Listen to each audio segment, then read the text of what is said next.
हमने अपने previous lecture में पाइपलाइनिंग को डिस्कस किया था और हमने पाइपलाइन वर्सेस नॉन पाइपलाइन देखा था।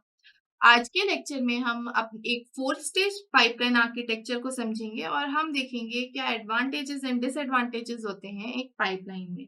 तो चलिए एक फोर स्टेज पाइपलाइन का आर्किटेक्चर देखते हैं। एक फोर स्टेज पाइपलाइन में हमारे जो इंस्ट्रक्शन होते हैं वो फोर स्टेजेस में एग्जीक्यूट होते हैं, जिसमें जो सबसे पहली स्टेज होती है वो होती है इंस्ट्रक्शन फेच। उसके बाद हमारा इंस्ट्रक्शन जो फेच होता है मेमोरी से उसको हम डिकोड करते हैं। तो हमारी जो नेक्स्ट स्टेज होती है वो हो जाती है इंस्ट्रक्शन डिकोड। इसमें जो इंस्ट्रक्शन मेमोरी से फैच होता है उसका मीनिंग फाइंड आउट किया जाता है कि उसमें परफॉर्म क्या करना है, उस इंस्ट्रक्शन का क्या करना है। देन एक बार जब इंस्ट्रक्शन डिकोड हो जाता है तो हम उस इंस्ट्रक्शन को एग्जीक्यूट करते हैं। तो हमारा जो थर्ड स्टेज होगा इंस्ट्रक्शन का वो होगा एग्जीक्यूट। और एक बार इंस्ट्रक्शन एग्जीक्यूट होने के बाद हम उसको राइट बैक कर देते हैं। इसका मतलब है राइट बैक। राइट बैक का मतलब होता है कि हम उसको मेमोरी में स्टोर कर देते हैं। तो कुछ इस तरीके से एक फोर स्टेज आर्किटेक्चर पाइपलाइन में तो कुछ इस तरीके से एक फोर स्टेज पाइपलाइन आर्किटेक्चर में एक इंस्ट्रक्शन इन स्टेजेस से होकर एग्जीक्यूट होता है। तो ये जो फोर स्टेज पाइपलाइन है इसको इम्प्लीमेंट करने के लिए हमारा जो सीपीयू का हार्डवेयर होता है हम उसको फोर फंक्शनल यूनिट में डिवाइड करते हैं। हर एक फंक्शनल यूनिट एक डेडिकेटेड ऑपरेशन को परफॉर्म करती है। तो अगर मैं इसको एक डायग्राम से आपको बताऊं तो यहाँ पर हमारी कंट्रोल यूनिट है। ये कंट्रोल यूनिट का काम क्या होता है ये हम थोड़ा अभी समझेंगे। फिर हमारे ये जो फोर स्टेज पाइपलाइन है ये फोर स्टेजेस में डिवाइड होगी। तो फॉर एग्जाम्पल ये मेरी स्टेज वन है। ये जो स्टेज वन है वो इंस्ट्रक्शन फेच स्टेज है। तो यहाँ पे हमने लगा दिया इंस्ट्रक्शन फेच। जैसे कि हमने अपने कुछ प्रीवियस लेक्चर में देखा था कि हर एक स्टेज में एक रजिस्टर भी होता है। तो इस स्टेज का रजिस्टर भी हम यहाँ लगा देते हैं और ये हमारा स्टेज वन का रजिस्टर हो गया। ये इंटरफेस रजिस्टर होते हैं जो कि इंटरमीडिएट रिजल्ट को स्टोर करते हैं।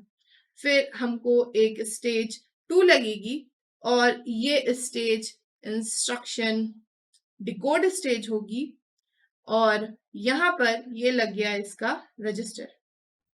देन हमारी आएगी एक स्टेज थ्री। ये स्टेज टू है, ये स्टेज थ्री है।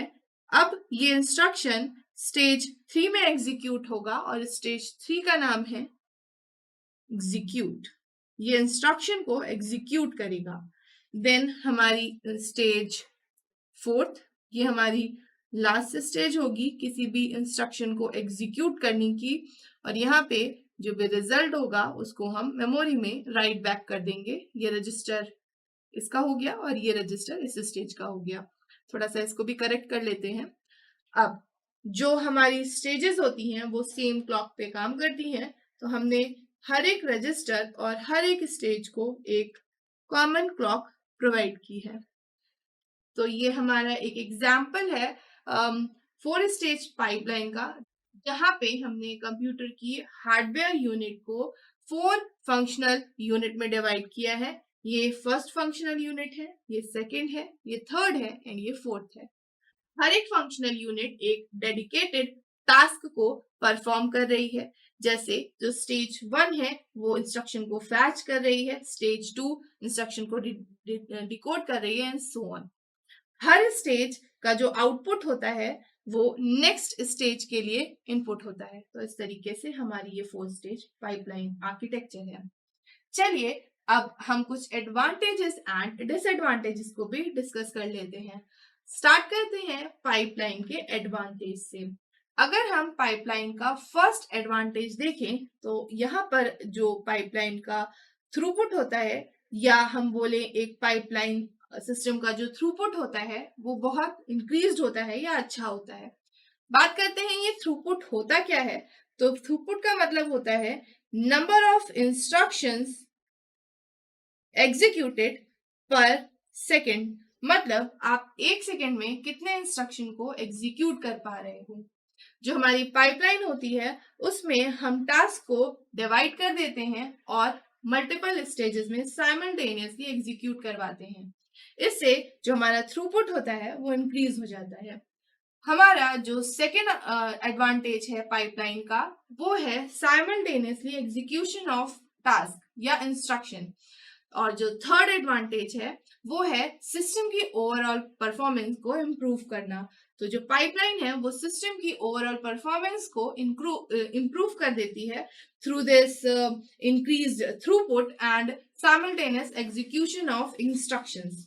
अब अगर हम एक पाइपलाइन के डिसएडवांटेजेस या लिमिटेशंस को डिस्कस करना चाहें तो हमारा जो फर्स्ट इसका डिसएडवांटेज होता है वो होता है कॉम्प्लेक्सिटी। एक पाइपलाइन को बनाना थोड़ा कॉम्प्लेक्स होता है क्योंकि यहाँ पर बहुत सारी चीजों का ध्यान रखना पड़ता है while executing instruction in a pipeline manner. तो कॉम्प्लेक्सिटी ज्यादा होती है। दूसरी चीज यहाँ पर एक स्टेज का जो इनपुट होता है वो उसके प्रीवियस स्टेज का आउटपुट होता है। तो यहाँ पे डिपेंडेंसी भी आती है। डिपेंडेंसी कैसे आएगी? जब तक ये स्टेज अपना एग्जीक्यूशन पूरा करके एक आउटपुट को जनरेट नहीं कर देगी तब तक जो नेक्स्ट स्टेज है वो अपना एग्जीक्यूशन स्टार्ट नहीं कर पाएगी। क्यों नहीं कर पाएगी? क्योंकि जो इस स्टेज का इनपुट है वो हमारा इस स्टेज का आउटपुट होने वाला है। तो यहाँ पे डिपेंडेंसी है और इसीलिए यहाँ पे हैजार्ड्स होते हैं। हम इन सबको डिटेल में डिस्कस करेंगे अपने आने वाले कुछ लेक्चर्स में। तो फिलहाल हमने आज देखा एक 4 स्टेज पाइपलाइन के आर्किटेक्चर को और हमने डिस्कस किया advantages and disadvantages of pipeline को।